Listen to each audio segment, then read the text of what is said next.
Do you ever feel like you have a slow metabolism? As you've got older, it feels harder and harder to lose weight, no matter how hard you try. In this video, I'm going to give you 4 ways to increase your metabolism and lose fat for good. Metabolism is a set of chemical processes that occur within the body that convert the food you eat into energy. It can affect the rate in which you burn calories and also your ability to lose fat. Your metabolic rate is essentially the amount of energy you expend.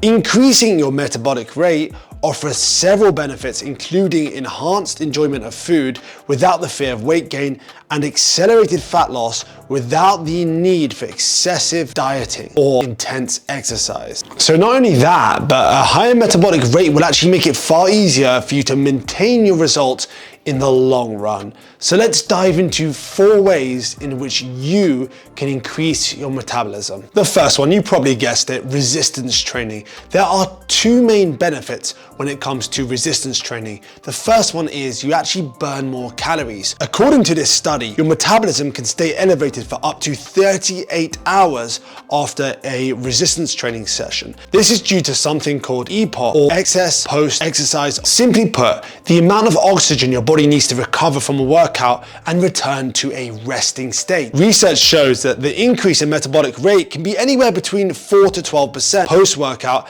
and higher for more intense exercise. The second benefit to a well-structured resistance training program that is progressive by nature is building muscle.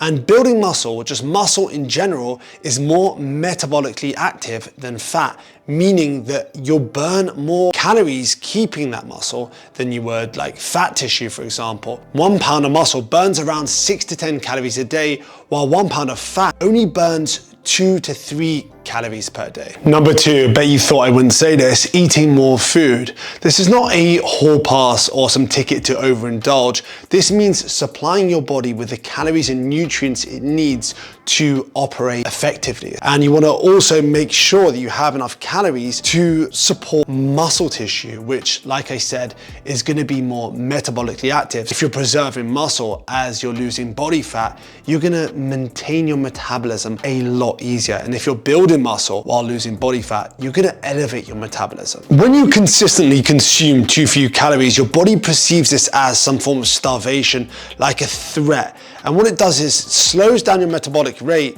as like a survival mechanism. And this is where you can see some metabolic adaptations. And a metabolic adaptation we do not want to see is you burning less calories at rest because your body has detected this threat for far too long. You've been eating too little for far too long.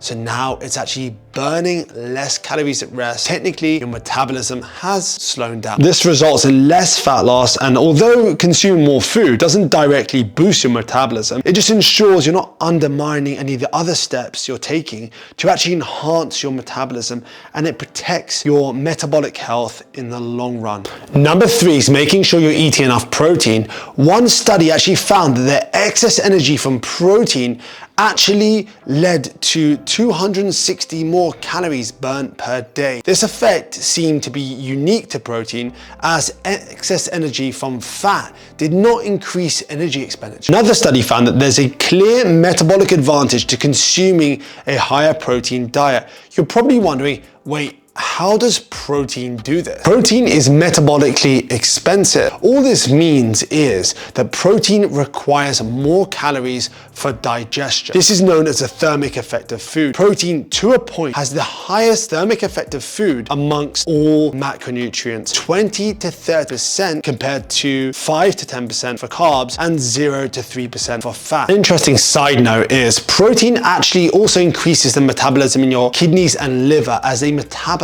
the excess protein. But how much protein do you actually need? The research has been fairly consistent, anywhere between 1.6 to 2 grams, even as high as 2.2 grams per kilogram of body weight, or like 25% of your diet coming from protein. The 4th and final one is often overlooked and often underrated. Is NEAT. That's non-exercise activity thermogenesis. It's basically all the movements you make that are not deliberately exercised, such as walking, cleaning, or even fidgeting, like housework, whatever it is, it significantly affects your metabolic rate and can help you burn an extra 2,000 calories a day. Some people, even myself, might argue that walking is exercise, especially if it's intentional, if you go for deliberate walks. But I'm talking about like stuff like parking further from the store, choosing the stairs over like an elevator, during phone calls, walking, doing the dishes instead of throwing them in a dishwasher every time,